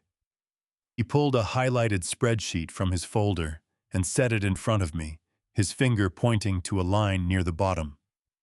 2 years ago, a transfer of $22,000 was made from Natalie's personal account directly to Hale Consulting Group. The memo line reads, investment contribution. I looked at the number. $22,000. Something about it caught in my mind like a splinter, small enough to ignore, sharp enough that I couldn't. She invested in his company, I asked. Voluntarily, as far as the records show, Aaron said carefully. No documentation of any promised return, no contract, just a wire transfer with that memo line. I stared at the number for a moment longer than necessary. Then I filed it away in the part of my mind where I kept things I didn't yet fully understand, but knew I would need later. What's the next move? I asked. Claire folded her hands on the table. We let them make theirs, she said. Diane will call a family meeting. She'll frame it as reconciliation. What it actually is a closing table. They'll present the paperwork and expect you to be sufficiently beaten down to sign it. She met my eyes. When that meeting happens, we need to be ready. Serena was already closing her folders, stacking them, with the clean efficiency of someone whose work was done for the day and who was already thinking about the next phase. I'll have the full evidentiary package prepared within the week, she said. Everything organized, everything sourced, everything time-stamped. She looked at me directly. Mr. Caldwell, in 12 years with the Bureau and 6 years in private practice, I've worked a lot of financial fraud cases. The people who run these schemes count on one thing above everything else. What's that? I asked. They count on the victim being too embarrassed, too heartbroken, or too exhausted to fight back. She picked up her folder. They miscalculated with you. Diane called on a Thursday morning, and the warmth in her voice was so carefully constructed that a stranger would have believed every syllable of it. Raymond, she said, as if we were old friends reconnecting after a pleasant absence. I've been thinking about everything, and I really feel like we need to sit down as a family. For Natalie's sake. Everyone just wants to move forward. I was standing at the workbench when the call came in, fitting a drawer slide into the cabinet I had been building for the past week, slow, precise work that required both hands and most of my attention, which was probably why I had gravitated toward it. I set the drawer slide down carefully and gave the phone my full attention. When? I asked. Saturday afternoon, 2 o'clock. Marcus has a lovely space. A pause, delicate and practiced. I know things have been difficult. But Raymond, we're still family. Natalie needs this. She needs to see that her father is willing to come to the table. The phrase landed with the particular weight of something chosen deliberately. Come to the table. I almost smiled. I'll be there, I said. After I hung up, I stood at the workbench for a long moment, with both hands flat on the wood surface, feeling the grain under my palms, the way I always did when I needed to think and wanted something solid and honest under my hands while I did it. Then I called Claire. She picked up before the second ring had finished. Was it Diane? Thursday morning, 2 o'clock Saturday at Marcus's house. Perfect, Claire said. and the word came out with a precision that was almost surgical. Raymond, listen carefully. I need 48 hours to finalize the evidentiary package with Serena and get it to the right people. Don't change anything about how you've been behaving. Drive there alone. Arrive on time. Say as little as possible until I tell you it's time to say something. Understood, I said. What about Patricia? I'll call her today. Patricia Huang had lived 3 houses down from me for 11 years. A compact, silver-haired woman of 62 who kept a garden that shamed everyone else on the block and had the particular bearing of someone accustomed to being the most authoritative person in any room she entered.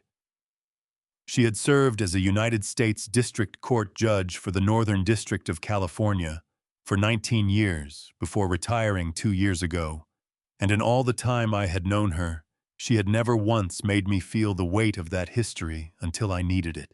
I called her myself that evening, sitting on my back porch with a glass of water and the last of the daylight, turning the neighbor's oak tree gold. Patricia, I said when she answered, I may need you Saturday afternoon. I know it's short notice and I know it's a significant ask. Raymond. Her voice was dry and warm, at once the voice of a woman who had heard a great many significant asks in her career. Tell me what's happening. I told her everything. It took 20 minutes. Patricia listened the way judges listen, without interruption, without the small affirmative sounds that most people make to signal they're following along, just pure and total attention that made you choose your words more carefully than usual. When I finished, she was quiet for exactly 4 seconds. Saturday at 2, she said. I'll be ready.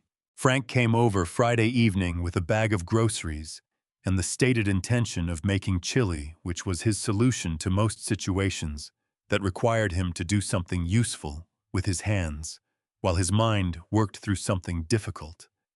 He stood at my stove browning meat and peppers and said without turning around, You're walking into a trap.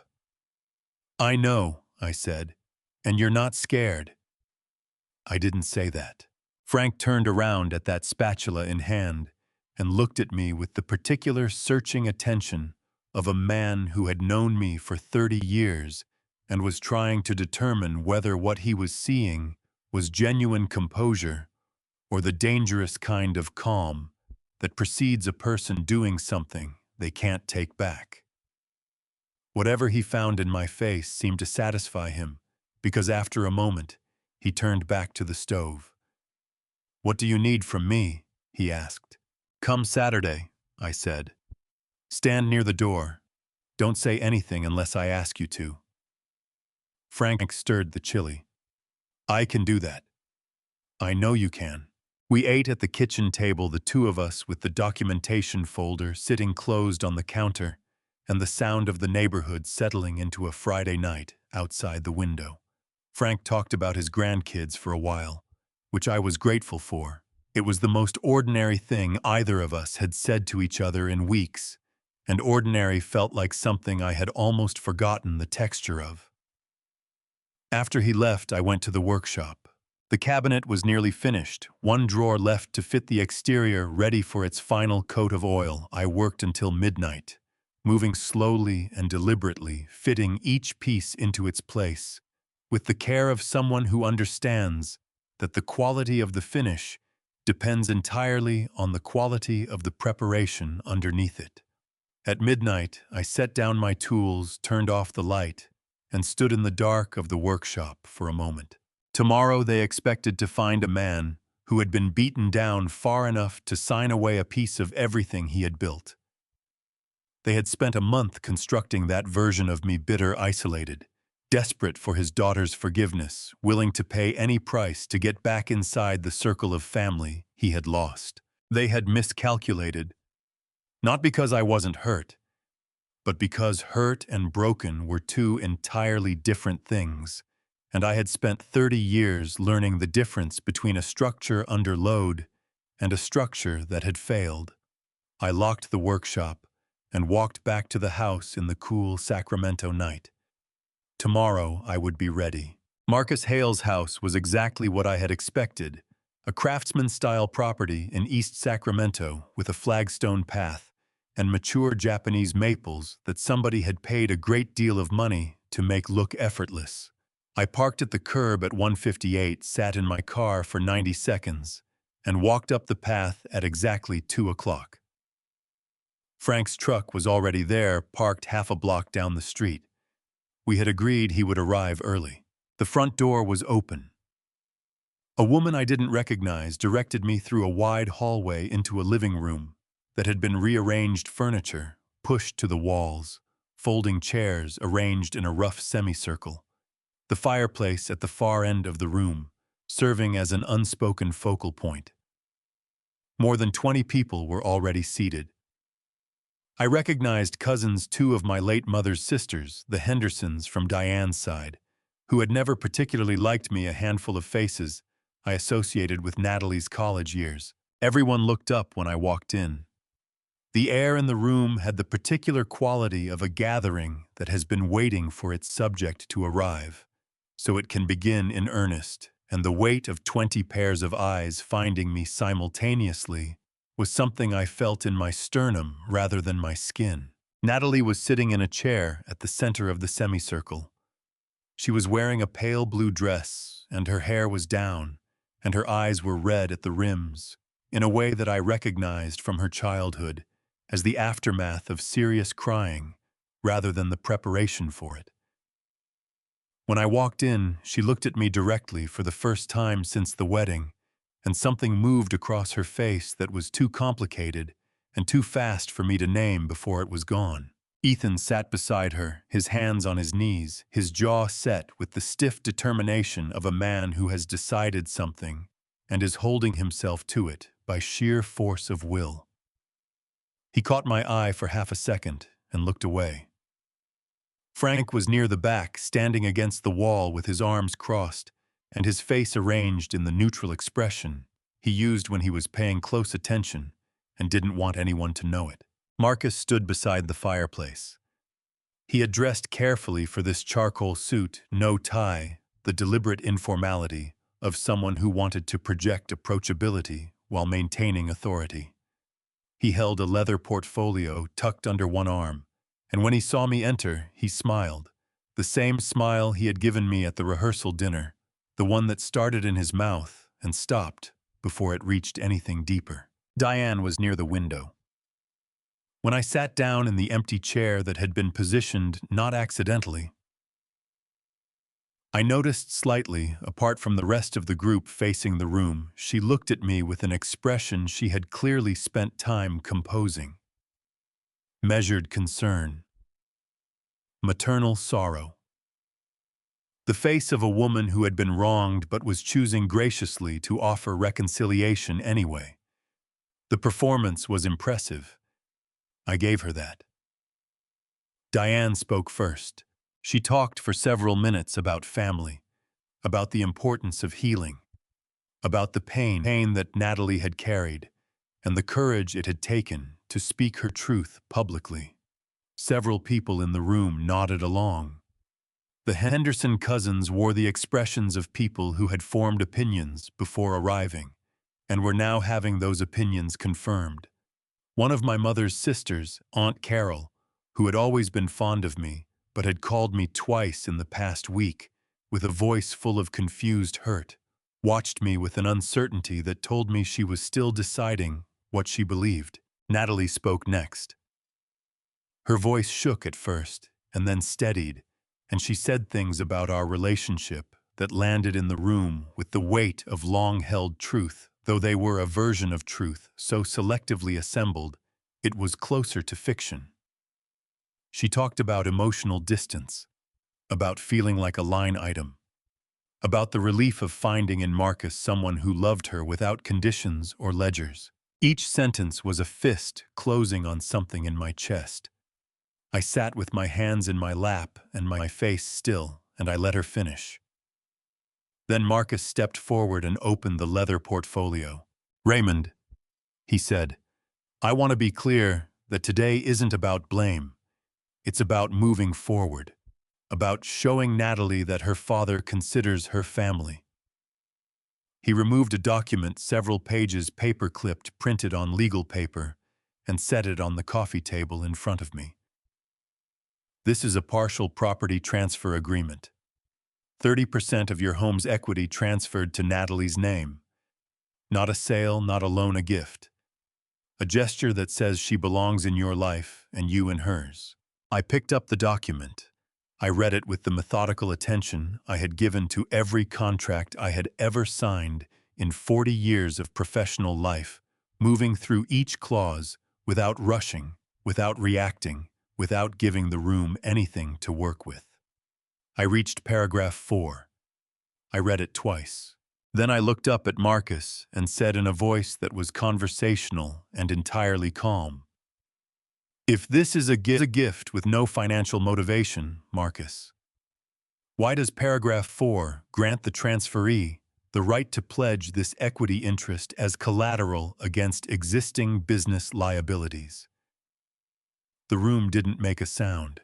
Marcus held my gaze for exactly 2 seconds.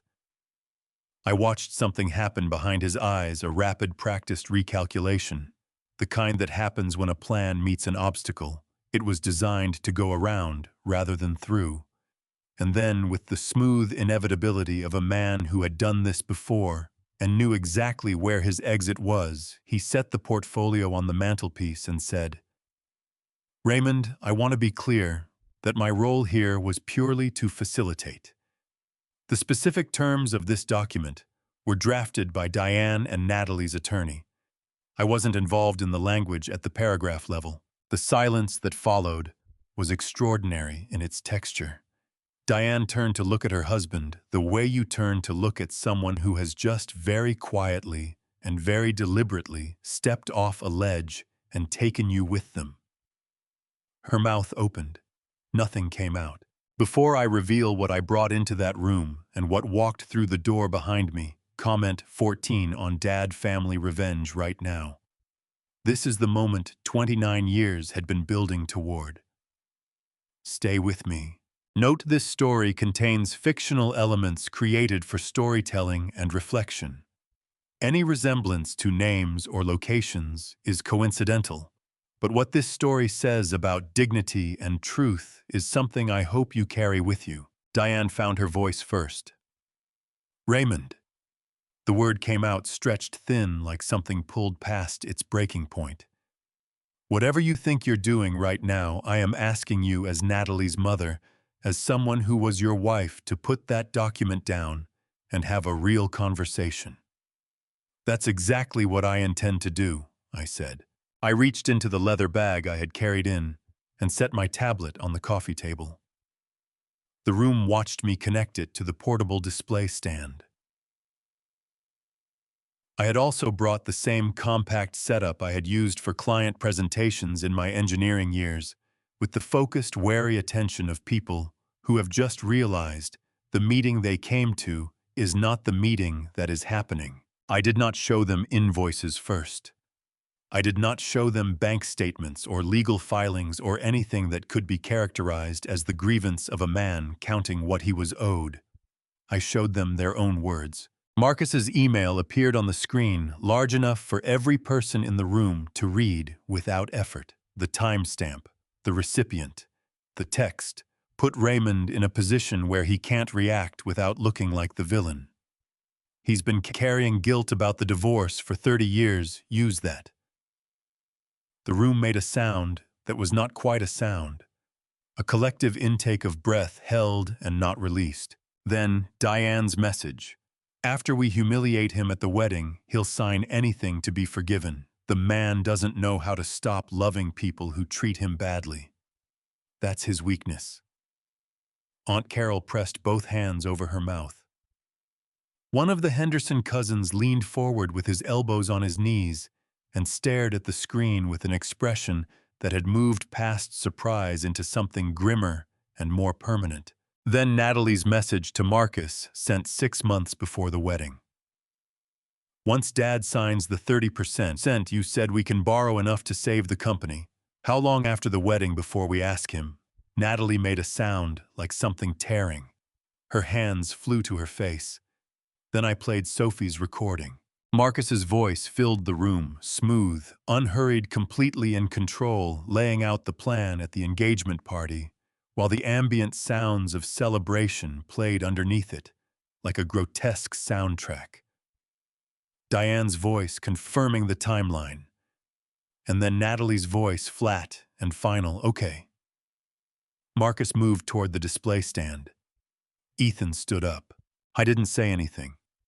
He simply rose from his chair and placed himself between Marcus and the table, and something in the way he stood there, feet apart, chin level, the careful stillness of a man who has made a decision and finished being afraid of it, stopped Marcus as completely as a locked door would have. The front door opened. Judge Patricia Huang walked in, followed by Claire Donovan and Serena Voss. Patricia was 62 years old and barely 5'4", but she entered that room with the full gravitational weight of 19 years on the federal bench, and every person in the semicircle felt it instantly. The conversations that had begun to break out around the edges of the room died immediately. "My name is Patricia Huang," she said, addressing the room rather than any individual in it. "I am a retired United States District Court judge for the Northern District of California. I am here as a witness to these proceedings at Mr. Caldwell's request." Claire stepped forward. 48 hours ago, I filed a formal complaint with the U.S. Attorney's Office for the Northern District of California. The complaint documents wire fraud under federal statute, elder financial abuse under California law, and the submission of fraudulent financial instruments to a federally regulated lending institution. She looked at Marcus directly. "Federal investigators have contacted Mr. Hale's financial institutions.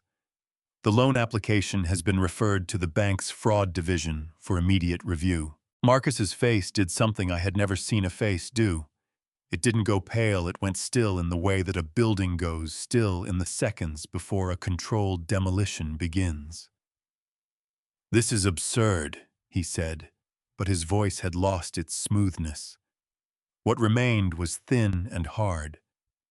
"I had no knowledge of the specific terms of that document. I've already made that clear." "You made it clear 11 minutes ago," Claire said pleasantly. "In front of 23 witnesses, that's noted." Diane turned to Marcus with the full force of a woman who had bet everything on a man and was watching that bet collapse in real time. "You told me this was airtight," she said, her voice cracking wide open down the middle. "You told me Raymond would never to Diane." Marcus's voice cut across hers like a blade. "Don't." Natalie had both hands pressed over her face, her shoulders shaking with sobs she was no longer trying to contain. Ethan looked at his wife for a long moment, at the woman he had married 3 weeks ago, who had said okay to a plan built on her own father's grief, and something moved through his expression that was quieter and more final than anger. He reached down. He took off his wedding ring. He set it on the coffee table beside the tablet next to the document that no one was going to sign. Then he walked out. Aunt Carol stood up, crossed the room, and put her hand on my arm. She didn't say anything. She didn't need to. I looked at Diane. I looked at Marcus. I looked at my daughter with her face in her hands. "I'm not destroying anything," I said quietly. "I'm just stopping covering for people who destroyed it themselves." 3 days after the meeting at Marcus's house, Claire called at 9 in the morning, with the particular tone she used when she had things to report and intended to report them efficiently. I was in the workshop, fitting the last drawer into the cabinet I had been building for 3 weeks. The wood was warm under my hands, and the fit was clean and tight, and I was thinking about nothing except the angle of the drawer slide when the phone rang and pulled me back into the world where none of this was just carpentry. "The U.S. Attorney's Office has formally opened an investigation," Claire said without preamble. Wire fraud, elder financial abuse. Both counts. They moved faster than I expected, which tells me the evidentiary package was stronger than even I realized. I set the drawer down on the workbench. Marcus was taken in for questioning yesterday morning, Claire continued. His attorney was present. He did exactly what I told you he would do, gave them everything on Diane and Natalie, and offered his full cooperation in exchange for consideration on his own exposure. She paused. He didn't even wait to see if they'd ask. The image of Marcus Hale at the rehearsal dinner surfaced in my mind, the practiced smile, the raised glass, the absolute certainty of a man who believed he had already won. I felt something that was not quite satisfaction and not quite grief, but lived in the complicated territory between them. "What about Diane?" I asked. "She's been served with a civil demand for restitution of the $38,000 plus statutory interest under California law. Her attorney called mine this morning. She's not contesting the amount." Claire's voice was dry. Apparently, Marcus's willingness to hand her over without hesitation has clarified her thinking considerably. "And Natalie," a brief pause. "The bank's fraud division has formally rejected the loan application and flagged the file for law enforcement review. Natalie is facing a civil complaint for submitting a fraudulent instrument, the forged signature on the pre-application. Her exposure is significant, but it's civil rather than criminal, which means financial liability rather than prison time." Another pause, quieter than the first. "Raymond, I want to be clear. The outcome you asked for is the outcome we're pursuing. You wanted the truth recorded and your assets protected. That's what's happening. Nobody is going to prison because you demanded it." "I know," I said. I walked to the workshop doorway and stood looking out at the backyard, the oak tree dropping its last leaves, the patch of garden. I kept meaning to replant the ordinary Sacramento afternoon, going about its business without any awareness of what the past month had contained. "Claire," I said. "Thank you." She was quiet for a moment, and when she spoke again, something had shifted slightly in her voice. Not unprofessional, but human. "You did the hard part," she said. "I just organized it. Frank came over that evening with bourbon, which was becoming a pattern, and we sat on the back porch in the cooling air while I told him everything Claire had reported. He listened without interrupting, his glass resting on his knee, his face going through a series of expressions that told the story of 30 years of friendship with a man whose daughter had just tried to take his house. When I finished, Frank was quiet for a long moment. Then he said, "How do you feel?" I thought about it honestly, the way the question deserved. "Like someone who just finished a very long project," I said. Frank looked at me and his eyes were bright in a way that I understood was nothing to do with the bourbon. "You know what the funny thing is, Ray?" His voice was rough at the edges. "I've watched you build things my whole life. Tables, shelves, that ridiculous rocking horse you made for my granddaughter. You always know when something's right. You always know when it holds." He tapped his glass against mine, a quiet sound in the quiet yard. It held, brother. I looked out at the darkening yard and felt the truth of that settle somewhere low and permanent in my chest. It had held. The legal process would continue for months, depositions, filings, the slow machinery of federal and civil proceedings grinding forward at its own pace. Marcus would negotiate and cooperate and minimize and probably succeed in reducing his exposure. Diane would pay what she owed and spend a long time rebuilding a life whose foundation had just been revealed to be someone else's willingness to absorb consequences. Natalie would face her civil liability and whatever came after that. I couldn't control any of it. I had never been able to control any of it. What I had controlled, what I had built carefully and deliberately, one piece of evidence at a time, the same way I built everything was the truth. The record.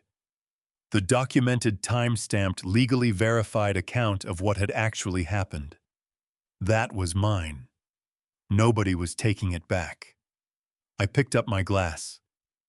"Frank," I said, "tell me about your granddaughter." And for the first time in a month, we talked about something else entirely. 2 months passed. Sacramento moved into early summer the way it always does, heat building gradually from the valley floor up the mornings, still cool enough to work comfortably in the shop, before the afternoon turned everything gold and dry and still. I had finished the cabinet. I had started a dining table for a neighbor on Elm Street who had seen the cabinet through the workshop window and knocked on the door to ask if I took commissions. I did, I told her. I was finding that I did. The legal proceedings continued in the background of my life, the way construction noise continues in a city present, ongoing, occasionally intrusive, but no longer the only thing. Marcus Hale's attorney was negotiating with the U.S. Attorney's Office. Diane had made her first restitution payment. Natalie's civil matter had been assigned to a mediator. Claire sent updates every 2 weeks, brief and factual, and I read them and filed them and went back to the workshop. It was a Tuesday morning in June when my phone showed a message from a number I didn't recognize. I almost didn't open it. Unknown numbers had been a source of nothing but difficulty for the past 3 months, and I had developed the habit of letting them sit for an hour before deciding. But something, instinct or the particular way the notification appeared, or simply the Tuesday morning quiet that made everything feel less urgent, made me tap the screen. "Dad, I know you blocked my number. I got a new phone. I'm not going to pretend I don't know why you blocked it, and I'm not going to pretend I don't deserve it. I've been sitting with everything that happened for 2 months, and I can't keep not saying this. You raised me. You were there for everything that mattered. The recitals, the ER visits, the homework at midnight, all of it. I let people convince me to rewrite that, and I did it because it was easier than admitting how much I'd taken you for granted. Marcus used me as much as he used you. Mom let it happen. And I stood in front of everyone we know and said things that weren't true. I am so sorry, Dad. I don't know if sorry means anything anymore. But I needed you to know that I know what I did." I read it twice. Something in my chest moved, an old and familiar ache, the one that had lived behind my sternum for 29 years, and knew the specific shape of loving someone who kept finding new ways to make it complicated. My throat tightened. My eyes went sharp in a way I hadn't expected. For a moment, just a moment, I wanted to call her. Then I kept reading. "I know I have no right to ask you for anything, but I'm in a really bad place right now. The legal fees are mounting, and Ethan's gone, and I don't have anyone to help me get through this. If you still love me at all, if there's anything left, could you help me cover $22,000 in legal fees? I promise, Dad. I promise this is the last time. $22,000. I set the phone down on the workbench and stood very still. And the number moved through my mind the way a splinter moves, small and sharp and impossible to ignore once you'd felt it catch. $22,000. The same number Aaron had shown me on a highlighted spreadsheet in Serena Voss's San Francisco office. The same transfer 2 years ago from Natalie's personal account to Hale Consulting Group, labeled investment contribution. The same money she had voluntarily sent to Marcus's failing company before any of this began, before the wedding, before the program with his name on it, before the email on cream-colored stationery. She knew that number. She had chosen it deliberately, consciously, or not had reached for the figure that connected her to Marcus's world and offered it to me as the price of reconciliation. And in doing so, without meaning to, or perhaps meaning to completely, she had told me everything I needed to know about whether anything had actually changed. She wasn't reaching out because she missed me. She was checking whether the door was still open. My chest ached with a completeness that was different from anger. Quieter than anger, more permanent than anger. The kind of ache that settles in and becomes part of the architecture of a person, rather than a thing that passes through and leaves. I picked up the phone. I read the message one final time, the way you read something you are making a decision about, slowly, deliberately giving each word its full weight. Then I deleted it. I opened the Contacts app and blocked the number. I set the phone face down on the workbench, picked up my sanding block, and went back to the dining table. The wood was honest under my hands. It didn't ask for anything I wasn't willing to give. It didn't rewrite what I had already put into it. It held the work I had done and stayed exactly what it was. I pressed the sanding block to the surface and moved it in long, slow strokes, following the grain, the way you have to, not against it, not across it, but with it in the direction it was always going to go. Outside Sacramento was warm and bright, and entirely indifferent to the particular grief of a 66-year-old man standing in his workshop, finally understanding that some doors, once you see clearly why they were built, you stop wanting to walk back through. The for sale sign went up on a Thursday morning in August. I had called the realtor in July, the week after I made the decision, not impulsively, not in anger, but with the same deliberate clarity I had brought to every significant choice of the past 5 months. The house had been appraised, the listing price set, the paperwork signed. When the sign went into the front yard, I stood on the porch with a cup of coffee and looked at it for a long time, trying to locate some feeling of loss that I expected to be there. It wasn't. What I felt instead was something closer to resolution, the particular quiet of a thing completed rather than a thing abandoned. Frank arrived at 8 with his truck and a hand dolly, and considerably more opinions about packing strategy than were strictly necessary. He had insisted on helping with the move despite my telling him 3 times that I had hired movers, and he had responded to this information each time by nodding agreeably and then showing up anyway. We worked through the morning, and somewhere around 11 o'clock, as Frank was navigating a bookshelf through the front door with the focused intensity of a man who had made the bookshelf a personal matter, he said without stopping, "You know what's funny, Ray?" "Tell me," I said. "You spent 30 years building a family in this house." He got the bookshelf through the door, set it on the porch, and straightened up, breathing hard. "Turns out you were building the wrong one." The words landed without malice, just the plain truth of a man who had watched the whole thing and was finally allowed to say what he saw. "Maybe," I said, "but I built myself right." Frank looked at me for a moment, with the eyes of someone who has known you long enough to understand the difference between what you say and what you mean, and then he nodded once, a slow, satisfied nod, and picked up the bookshelf again. Aaron came by at noon with documents and a plan. He had been quietly working on the financial restructuring for 2 months, the kind of methodical, unhurried work that suited him, and he spread the summary across the kitchen table that the movers hadn't taken yet, and walked me through it with the patience of a man who understood that numbers were only meaningful when they connected to something human. The proceeds from the house after taxes and the realtor's commission and the remaining balance on the small renovation I had done in 2019 left me with enough to buy the smaller place, outright fund 6 months of operating expenses for the workshop, and still have a meaningful amount remaining. "I want to put $60,000 into a fund," I said. "Vocational training grants for single fathers in Sacramento County. Small amounts, $2,000, $3,000 at a time. Enough to finish a certification or cover the gap while someone gets back on their feet."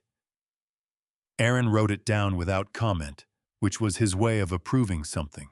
"I'll set up the structure this week," he said. "You'll want a board of at least 3 people. I can recommend someone at Sacramento State who does this kind of nonprofit work."